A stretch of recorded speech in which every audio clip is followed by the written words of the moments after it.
تیرا کلام رہے گا قائم پہاڑ جب نہ رہے خدایا، تیرے منہ کی ایک بات بھی ٹلے گی نہ چاہے کچھ بھی ہو، تیری مان دیے ہے زندہ سونے سے بھی قیمتی، میرا دل یہ دے گواہی ہے یہ کتاب عظیم، نازل کرے اپنا کلام شکستہ دلوں کو سکون ملے، تاریکی دور ہو میری راہیں روشن کر، دل اپنا کلام کثرت سے اے خدا بدل دے، رہائی دے کثرت سے پھل ملاؤ، کلام رہے گا قائم۔ عزیز ناظرین، میں ایاد ظریف آپ تمام دیکھنے والوں کو ہمارے روز کے بائبلی مطالعاتی پروگرام کی نئی قسط میں خوش آمدید کہتا ہوں۔ ہم میکا کی کتاب کا مطالعہ کر رہے ہیں جو پرانے عہد نامے کے انبیاء اصغر کی کتابوں میں سے ایک ہے۔ خدا ان کے فضل سے آج ہم دوسرے باب کی پہلی آیت سے 5ویں آیت تک مطالعہ کریں گے۔ میں آپ کی حوصلہ افزائی کروں گا کہ اپنی بائبل مقدس کھولیے اور مطالعے میں ہمارے ساتھ شریک ہوں، اور اگر آپ کا کوئی بھی سوال ہو تو ہمیں ارسال کریں۔ ہمارا ای میل ایڈریس ہے info@biblimutaliah.com۔ آپ گزشتہ ایک ساتھ ہماری ویب سائٹ پر بھی دیکھ سکتے ہیں۔ پروگرام کا آغاز کرنے سے پہلے میں اسٹوڈیو میں آئے خدا کے خادمین کا خیر مقدم کروں گا، بھائی ایلیا عیسیٰ اور بھائی اسامہ عاطف کا۔ آپ دونوں کو خوش آمدید۔ جی بہت شکریہ۔ آپ کیسے ہیں؟ ٹھیک۔ اور اسٹوڈیو میں آئے دیگر مہمانوں کو بھی خوش آمدید۔ بھائی اسامہ، میں دوسرے باب کی چند آیات پڑھنا چاہوں گا، اس کے بعد آپ سے سوال کروں گا۔ ان پر افسوس جو بدکاری کے منصوبے باندھتے اور بستر پر پڑے پڑے شرارت کی تدبیریں ایجاد کرتے ہیں، اور صبح ہوتے ہی ان کو عمل میں لاتے ہیں، کیونکہ ان کو اس کا اختیار ہے۔ وہ لالچ سے کھیتوں کو ضبط کرتے اور گھروں کو چھین لیتے ہیں، اور یوں آدمی اور اس کے گھر پر، ہاں مرد اور اس کی میراث پر ظلم کرتے ہیں۔ اس لیے خداوند یوں فرماتا ہے کہ دیکھ، میں اس گھرانے پر آفت لانے کی تدبیر کرتا ہوں، جس سے تم اپنی گردن نہ بچا سکو گے، اور گردن کشی سے نہ چلو گے، کیونکہ یہ برا وقت ہوگا۔ اس وقت کوئی تم پر یہ مسل لائے گا اور پردرد نوحہ سے ماتم کرے گا اور کہے گا، ہم بالکل غارت ہوئے، اس نے میرے لوگوں کا بخرا بدل ڈالا، اس نے کیسے اس کو مجھ سے جدا کر دیا، اس نے ہمارے کھیت باغیوں کو بانٹ دیے۔ اس لیے تم میں سے کوئی نہ بچے گا جو خداوند کی جماعت میں پیمائش کی رسی ڈالے۔ سب سے پہلے میں دوسرے باب کی مرکزی باتوں اور بنیادی موضوع کے حوالے سے آپ سے جاننا چاہوں گا۔ دوسرا باب پہلے باب ہی کی تکمیل ہے۔ یہ دونوں میکا کی نبوت کے 3 حصوں کے پہلے کو تشکیل دیتے ہیں۔ ہر حصے کی شروعات لفظ سنو سے ہوتی ہے، لیکن پہلے اور دوسرے باب کے درمیان ایک فرق ہے۔ دیکھیں، پہلے باب میں ہم نے سامریہ اور یروشلم کے خدا کے خلاف گناہوں کی بات کی تھی، اور دوسرے باب میں بہرحال سامریہ اور یروشلم کے خلاف ایک دوسرے کے خلاف گناہوں کے حوالے سے بات ہے۔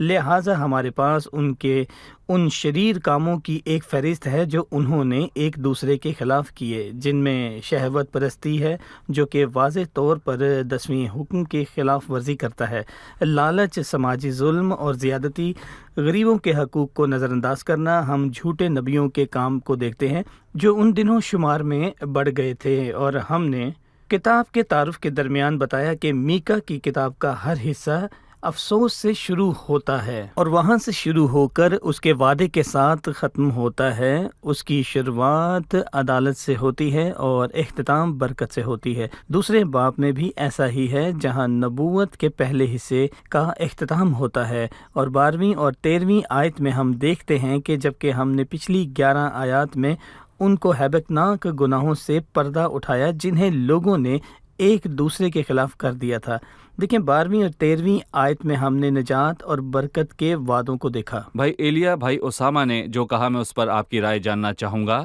جو لوگوں کے خدا کے خلاف کیے گئے گناہوں کے متعلق ہے، اور پھر لوگوں کے ایک دوسرے کے خلاف گناہوں پر بات کی گئی ہے۔ گویا وہ کہنا چاہتا ہے کہ اگر انسان کا خدا سے تعلق درست نہ ہوگا انسان کا خدا سے تعلق، تو ایک انسان کا اپنے بھائی کے ساتھ تعلق بھی متوازن نہ ہوگا۔ یہاں تک کہ 10 احکام میں بھی جو پہلی لو پر احکام تھے وہ انسان اور خدا کے تعلق میں نظم و ضبط کے حوالے سے، اور دوسری پر آدمی اور اس کے بھائی کے درمیان تعلق میں نظم و ضبط کے حوالے سے تھے۔ میں چاہوں گا کہ آپ اس شخص کے متعلق بتائیں جو اوروں کو دکھ دیتا ہے۔ کوئی شخص جو خون کرتا، اوروں کی حق تلفی کرتا، اس سے کیا ثابت ہوتا ہے؟ میری ذاتی رائے یہ ہے کہ اس کا مطلب، جیسا کہ آپ نے بتایا، کہ اس شخص کا تعلق خداوند اپنے خدا کے ساتھ نہیں ہوتا جو روحانی یا جسمانی طور پر ہر طرح کے نظام کا چلانے والا ہے، تاکہ ایسے شخص کا ایک خدا کے ساتھ لاقطع تعلق ہو، اور اگر یہ تعلق متوازن نہ ہوگا یا پھر وہ خداوند اپنے خدا کے ساتھ صحیح طور پر نہیں چلتا ہوگا، تو اس شخص کے بدن کا حیوان اس میں بے پناہ برائی اور شرارت پیدا کرے گا۔ اس شخص میں جن باتوں کا ابھی آپ نے تذکرہ کیا، خدا تو سے اس کا تعلق بگڑ جائے گا۔ خدا سے تعلق ٹھیک نہ ہوگا۔ تو یہ واضح ہے کہ نہ صرف اس حصے میں بلکہ پوری بائبل کے اندر ہی صحیح۔ جب ہم بت پرست قوموں کے متعلق رومیو پہلے باب میں پڑھتے ہیں، اور جو شرارت اور ہیبت ناکی کے کام ان کے متعلق لکھے ہیں، کیونکہ انہوں نے خالق کو چھوڑ کر مخلوق کی عبادت کی، جبکہ عبادت خالق کی مخلوق ہونی کی چاہیے۔ عبادت کی، ٹھیک ہے۔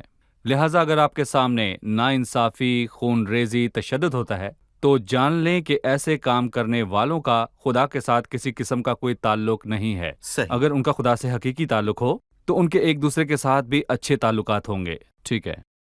بھائی ایلیا، میں آپ سے پھر سے پہلی آیت کے حوالے سے پوچھنا چاہوں گا جس میں لوگوں کے گناہوں کی فہرست موجود ہے۔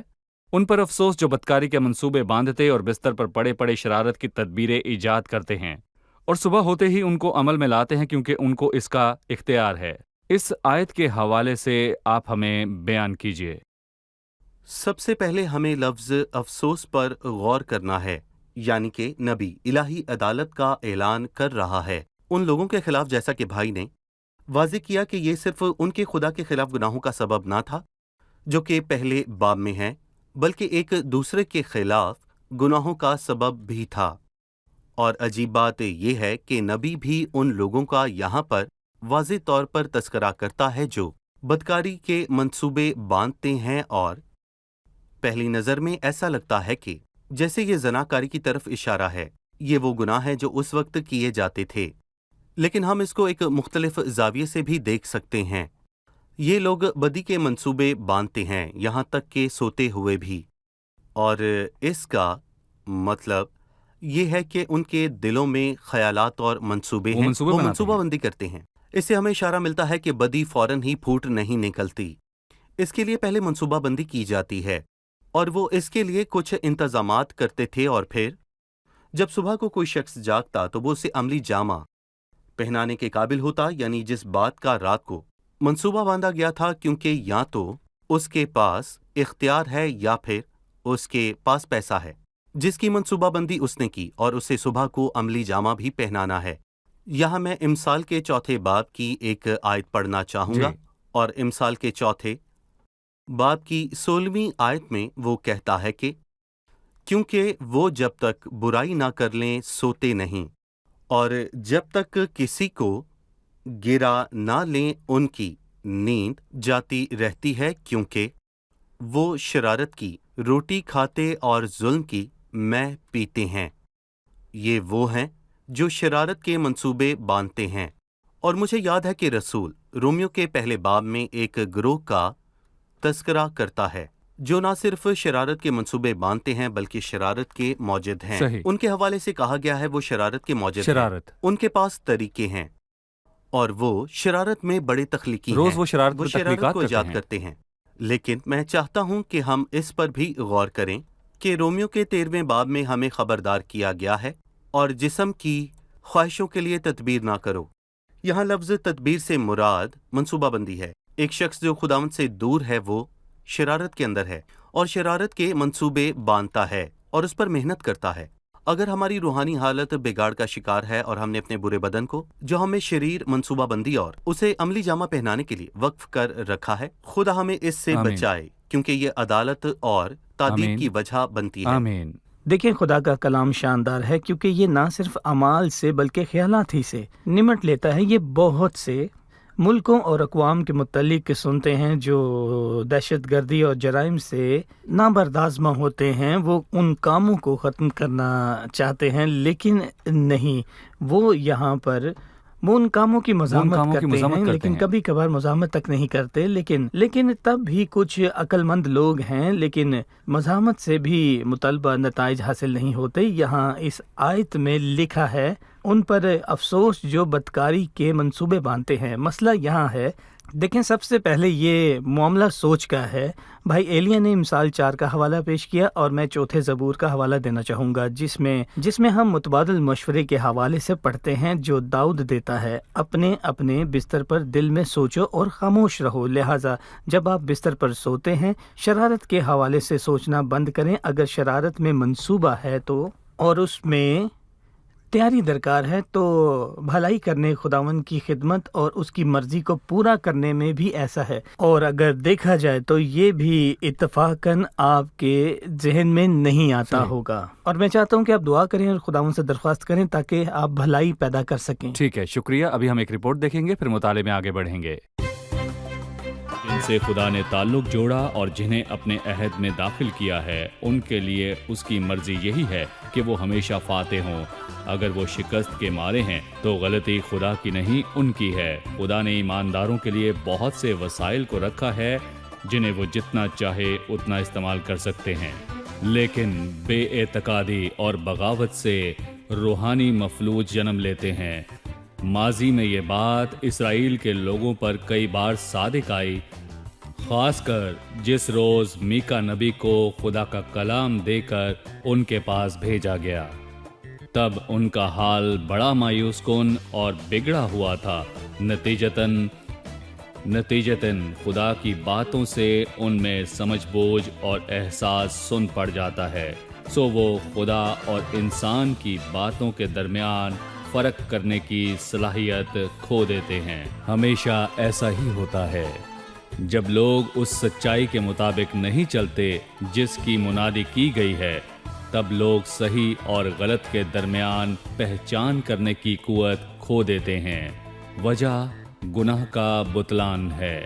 وہ اس سے بھی بڑا گناہ یہ کر سکتا ہے کہ اطمینان سے دعویٰ کرے کہ جو بھی وہ کرتا ہے خدا کے جلال کے لیے ہے۔ وہ شدید غصہ ہو سکتا ہے اگر دوسرے اس کے کھوکھلے دعووں کو قدر اور تعریف کے ساتھ قبول نہ کریں۔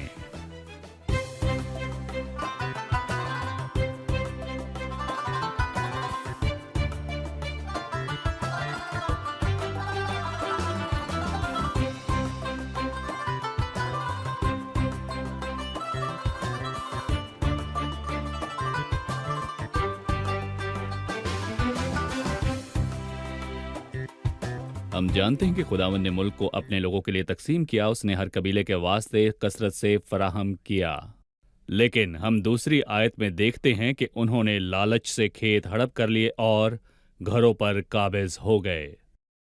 جی بھائی اسامہ، حرص اور لالچ کیوں تھا؟ کیا خداوند نے انہیں ملک نہ دیا تھا؟ اور ہمیں بتائیے کہ کیا ہر قبیلے کی ضرورت کے موافق موجود نہ تھا؟ دیکھیں کچھ لوگوں کو لگتا ہوگا کہ چوری کرنا اور دوسروں کے مال پر ڈاکہ زنی کی تو وجہ ضرورت ہے۔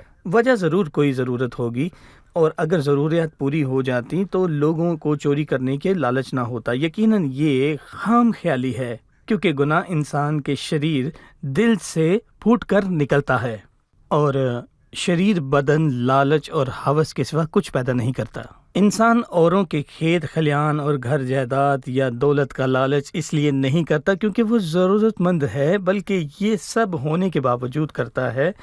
پہلی آیت میں یہاں لکھا ہے ان کو اس کا اختیار ہے جو ایسا کرتے ہیں کہ لالچ سے چھین لیتے ہیں، اور لازمی نہیں کہ وہ غریب یا ضرورت مند ہوں، وہ بادشاہ بھی ہو سکتے ہیں، اور چنانچہ آپ بادشاہ ہیں، آپ کو کس چیز کی کمی ہوگی؟ آپ کی زمین یا کھیت کھلیان کی ضرورت ہے۔ سو ہم اخیب اور اس کی بیوی ایزابل کو دیکھتے ہیں، وہ اپنے بستر پر شرارت کے منصوبے بناتے ہیں، اور وہ پہلی آیت کی بات کی ہے، ایک مثال ہے۔